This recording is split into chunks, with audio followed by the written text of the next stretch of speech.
What do you do if you meet a French guy? Welcome. Glad you're here. I've got a fun one today. It's called Fromage Fort. That means strong cheese.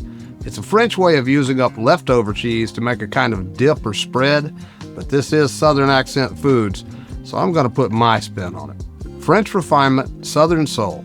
Let's do it. You normally wouldn't shop for cheese to make Fromage Fort, but I wanted to get at least one local cheese, so I'm starting with the Clemson Blue. I also have some aged cheddar and some cream cheese. I might add something else. I think I have some Gouda in the fridge as well. You need about 16 ounces total. Think of this as more of a blueprint than a recipe. Just use whatever you have. I have some muscadine wine here. Very southern, very sweet, but this will balance out the sharpness of the blue cheese. Gotta have a little bit of bourbon. I've got some Creole mustard, garlic, Cajun spice, and salt and pepper. And I was torn between using Texas Pete or Tabasco, so I'm just gonna use them both. I'll finish it off with some chives and serve it with some pickled okra and Ritz crackers. I think if some French dude caught me putting Texas Pete in his cheese, he'd probably soil his culottes and move to Luxembourg. Bunch of frog-eating surrender monkeys.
Here we go.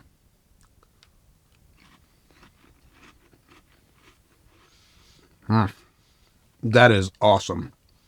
You can taste every bit of that cheese. You can really taste that blue cheese. I'm glad I got to do this one because I really wanted to put my spin on it. Now, what do you do if you meet a French guy? You say, beaucoup. It'll mean a lot to him.